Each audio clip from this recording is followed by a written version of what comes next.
All right. Sorry about that. I had a small technical difficulty and I am back now. All right.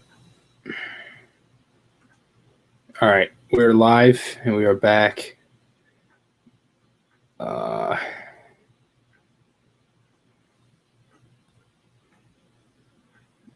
Sorry about that. Trying to send this out real quick. There we go.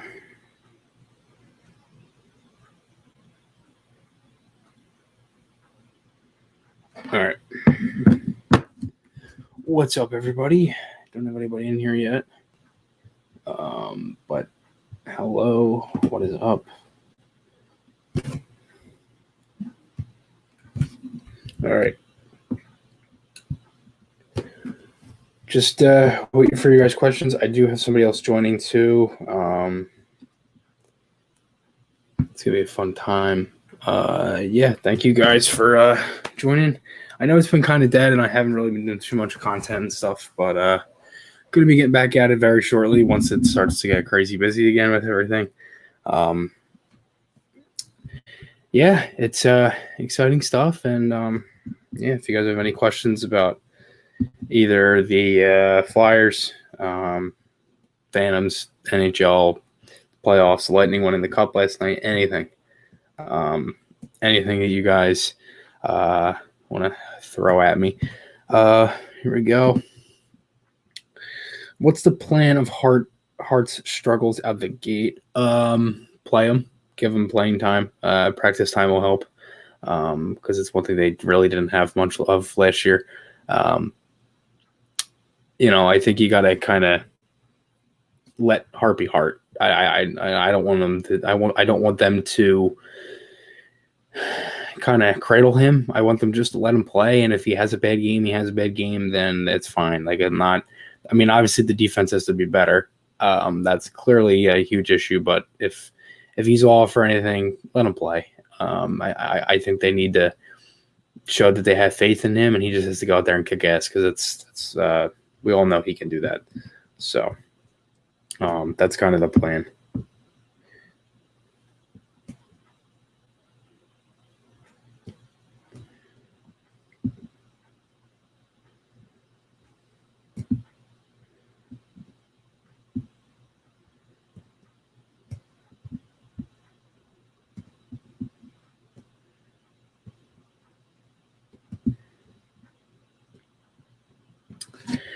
I'm actually going to throw this up on Facebook too. Get some people from Facebook.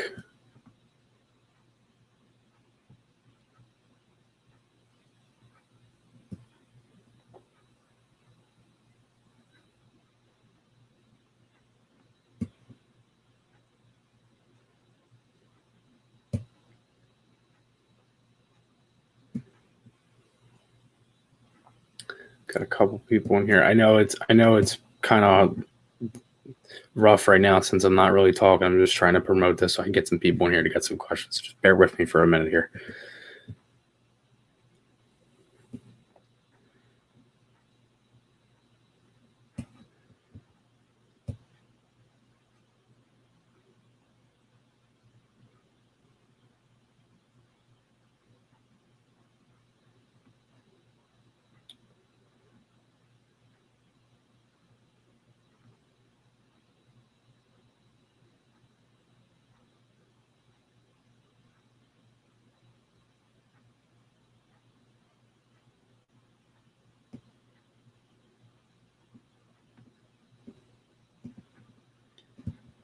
Don't get any other questions?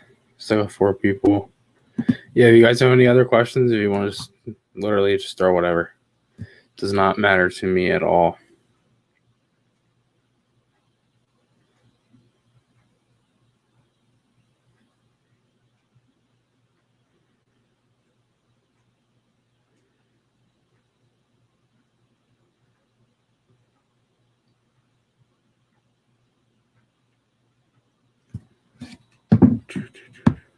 It's kind of hard to get people on here this late. I mean, we usually do the podcast at times, but when it's kind of dead like this, it's so hard to get live coverage and people to come in and join.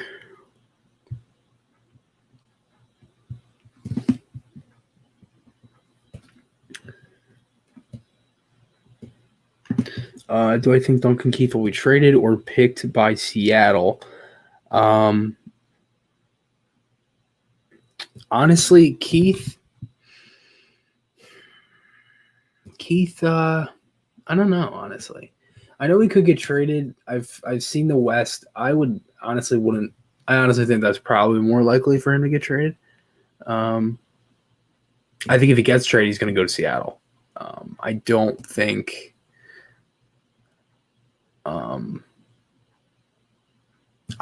he's going to get unprotected. I think he could probably be moved by them, but I think if he does, he's going to go to Seattle regardless.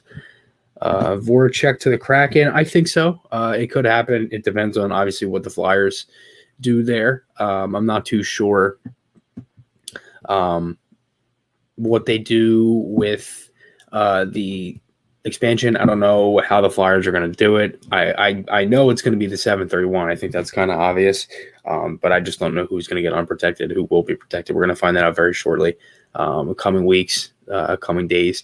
But yeah, it's exciting stuff because there's a lot of things that kind of go into it where it's like, who do they protect, who do they not? And I think when you look at it, I think you have to kind of look at how Seattle builds their team, what's left from the other teams too, and kind of just if Hackstall has a say in it, which he will, not a huge thing because at the end of the day it's going to come down to money and everything. So you got to kind of look at what they have left with the cap hit and stuff. But I don't know. It could happen, but I'm not too sure. I hope it doesn't because I have Jake's my favorite player and I have 93 there at my name. So yeah, it would suck, but excuse me. It is what it is. JM, hey Chris, love the work. Thanks, man. I really appreciate that. This is a funny one that I was reading. How is it possible you became a Flyers fan during the worst stretch in franchise history? Was it that? What was it that hooked you? That's a great question because I don't really know if anything hooked me. I think I guess something did, right? I don't know. I think it might have been just the way that hockey was, and it was different than other sports, and the Flyers were different. I didn't know anything else besides like Nintendo and Super Mario Brothers as a kid. So like when I would look at hockey, and the reason I got into hockey was one of my childhood buddies was into it, and when he came over, he was like, "Oh, you want to watch the Flyers game?" I was like, "Yeah, sure." So it was an afternoon game against Carolina, February 9th, 2013. Watched the whole game. I knew a little bit of the Flyers. I didn't know anything about hockey, anything else about the NHL. Fell in love with it. I think that same night I watched I think there was a couple other games on that night. I could probably look it up. 2013 NHL games. There was a bunch of games that were kind of going on and stuff. I don't remember, if I'm being honest with you.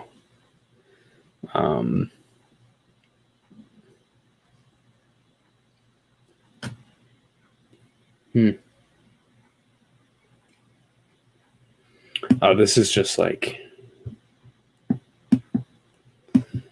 I need to try to go.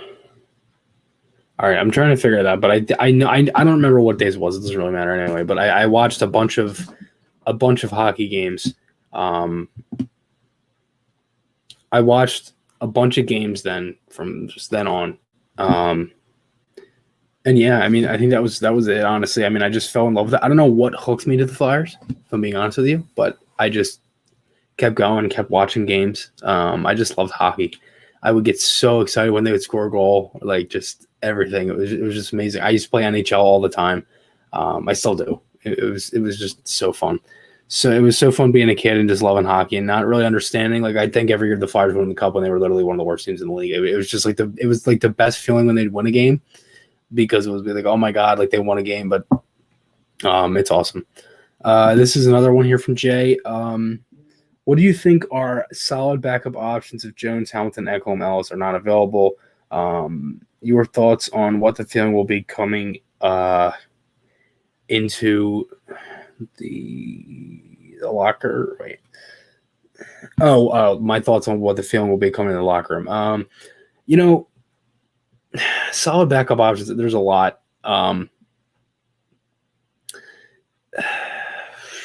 I mean, you're going from Savard, you could go McDonough, you could go Schmidt, that was mentioned earlier. There's a bunch.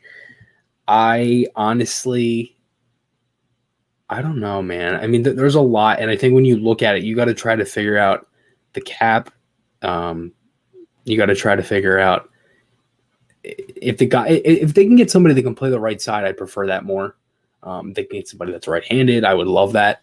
So obviously, there's things like that, but like, if you can just go out and get a defenseman and try to get somebody, and if you can maybe sweeten the deal where you maybe get that guy to resign, like Jones, for example, or things like that. I mean, the Flyers have the pieces to try to find a bunch of stuff, and to really, really, really help this team. So I think there's going to be some guys that are going to go that you're not really expecting it to happen.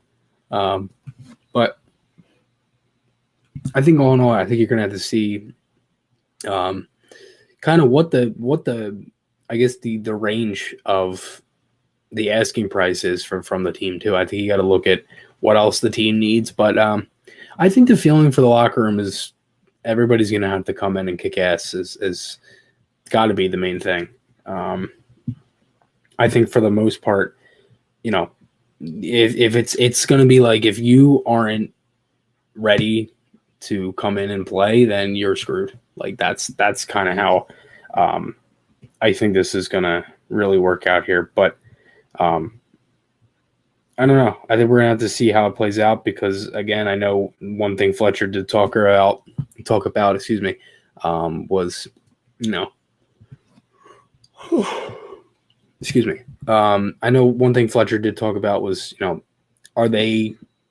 these guys are going to have to come in and be out of shape or be in shape. He said that there was a lot of guys just physically were not ready and things like that. So, I think for the most part, everybody's just got to kind of come in and just kick ass.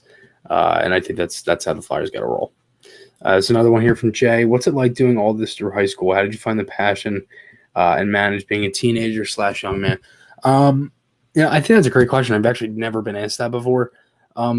Doing it through high school was cool, honestly. Like it was fun because you'd kind of do it, and then as I was doing it, I didn't realize some of the other kids would notice, and it would kind of get talked about and stuff, and then a lot of people would ask me a bunch of questions, and then when I actually covered the first game for Nitty Gritty this past year in January, I got a lot of people that were like, holy shit, like that's awesome, like, and everything. So that was actually really cool.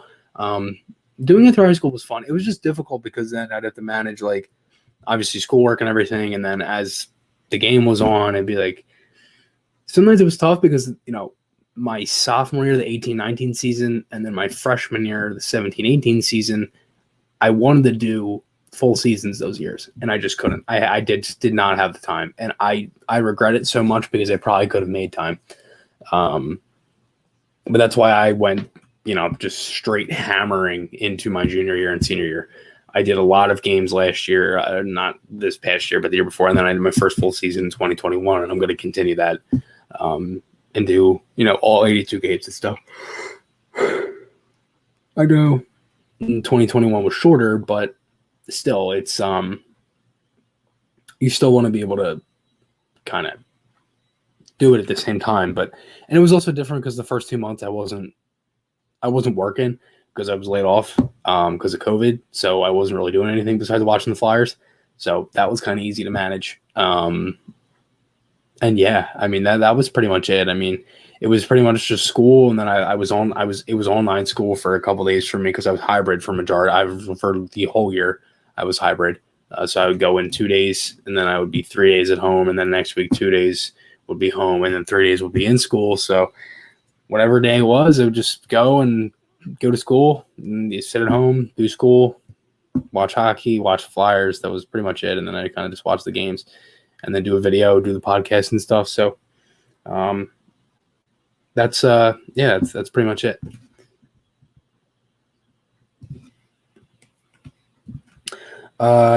Did I see shirtless Kucherov in post game slamming beers and swearing? We need more. Yeah, dude, honestly, the big personalities in the NHL is something that's awesome. Mr. Twitter, he's already an enemy number one in Montreal. I know. I saw his comments about the Canadians. That was pretty funny.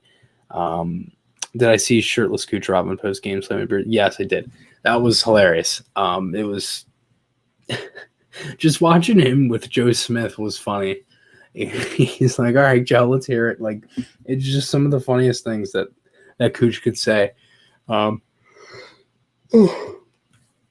Sorry about the yawning. I'm exhausted. But yeah, I mean, that was awesome. I mean, just looking at the way he was after they won the cup and everything, it's just awesome stuff. I know I do have somebody trying to come in. I've reached out to them. I don't know if I'm going to be getting an answer, but yeah. So it is what it is at this point. If they don't join, they don't join. I'm not going to be doing this for too much longer. Let's try to get a couple more questions in here. Yeah, if you three guys in here, if you guys have any other questions, just chuck them down below. I still would love to answer them and still talk hockey. I mean, Tampa is an absolute juggernaut. There's so many things you could say about them. They're just, oh my god, they're just so good. Their power. The one thing I love is their power play. I mean, there's just so many good things. So many options. I mean, you got Stamkos, you got Hedman, you got Kucherov, and then you get the bumper play with Point. It's like, oh my god, it's insane. But yeah, I think that's gonna be it. Honestly, thank you guys for joining. Really appreciate the few questions we got in here. I know this probably was supposed to be longer, but it is what it is. It is what it is. Jeez, I could talk. I'm going to be doing probably some more of these soon, unless I get a couple questions here. I just saw 3 people join, so if I get a couple more questions, I'll keep staying on. But I'm just trying to get a flow of questions. So sometimes it's kind of tough when you don't get those because you're kind of just sitting here waiting for them, and then they end up coming, in like bunches. Like I was very close to being like, all right, I might end this early, and then I got like 4 at one time. So that was kind of what it was. But yeah, I think I'm just gonna wrap it up. Thank you guys for joining. I seriously appreciate all the support you guys give me with literally everything, because we are let's see, 1,410 views away from 100,000 in total. That is literally insane, as I've only been doing this for a couple years. So seriously, thank you all for the support. We are only 122 off of 1,000 subscribers. So we're getting there. It's getting closer and closer. Thank you guys so much for all the support. A lot of hockey talk is going to be coming soon. A lot of things with the Flyers should be coming soon. And remember, guys, podcast articles, those links are on my channel. Hope you guys enjoyed this one. I'll see you guys in the next one, and goodbye.